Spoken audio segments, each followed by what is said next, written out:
Hey, Rick Hicks, pop it.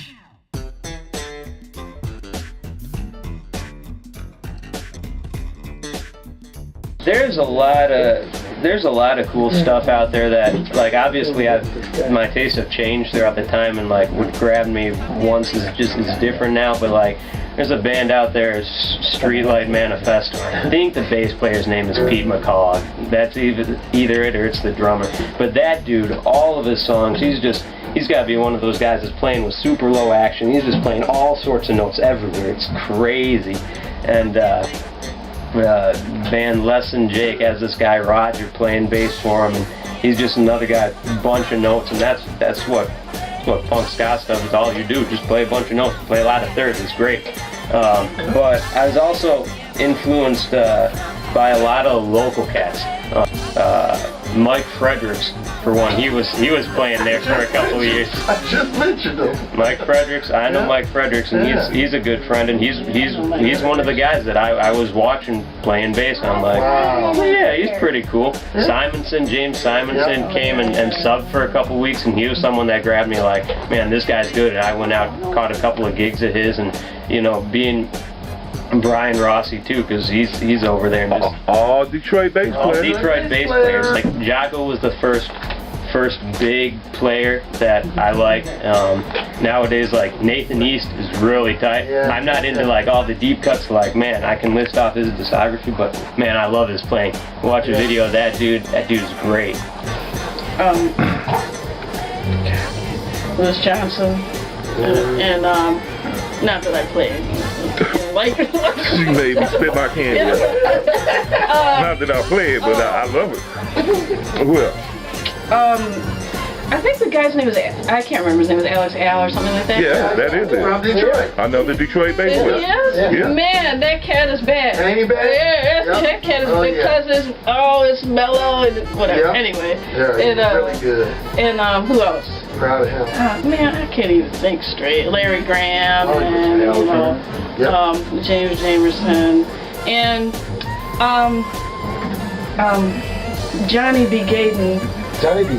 Yeah, Johnny B. from Albert Collins. All right. And James Cloyd.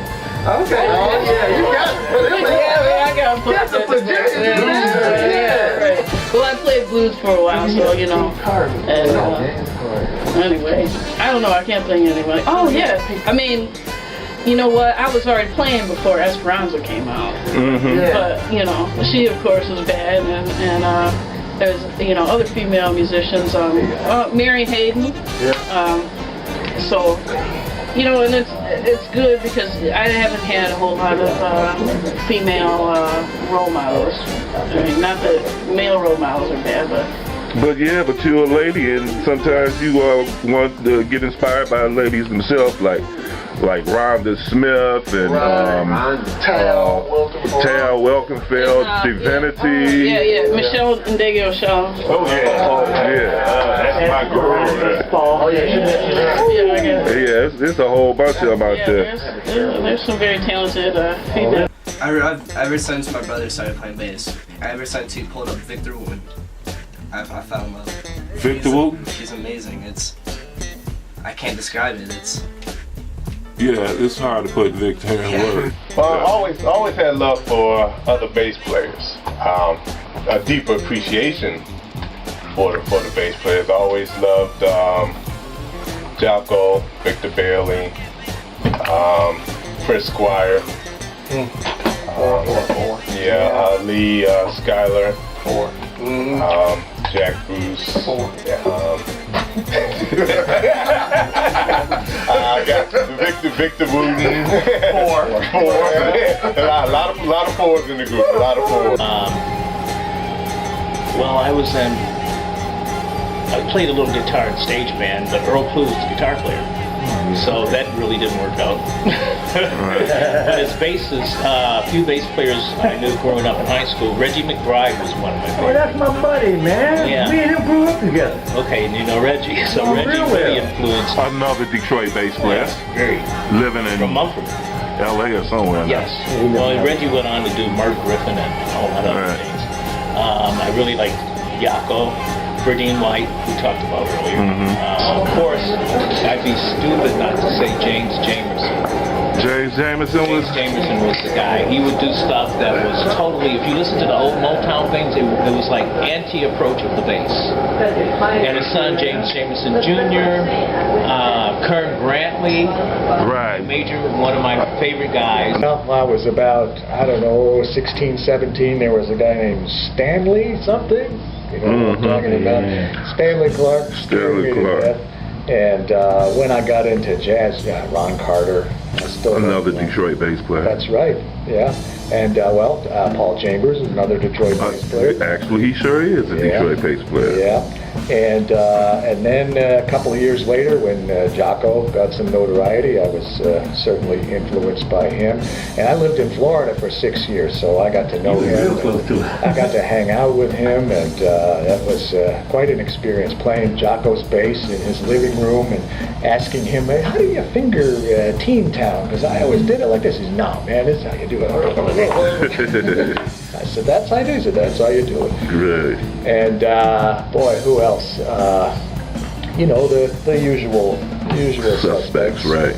Same with me. You just named my two favorite of all are, and I don't care how better they get and if they do flips or anything, but my all-time favorites will always be Jaco Pastorius and living Stanley Clark.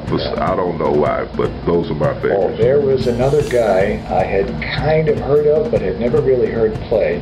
And it was about 2 weeks after I started studying with Max on the upright. And there used to be a little club in the Hyatt Regency in Dearborn called DB's.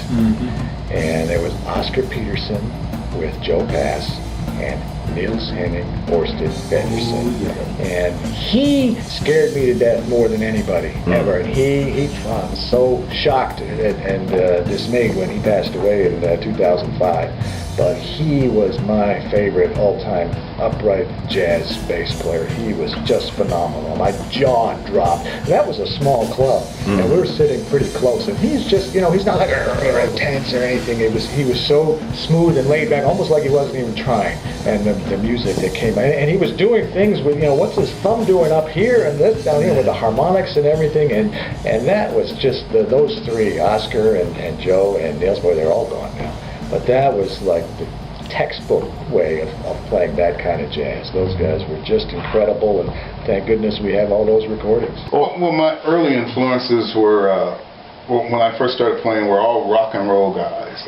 Give me some Felix Peppalardi from the group Mountain, Mel Shackner from Grand Funk Railroad.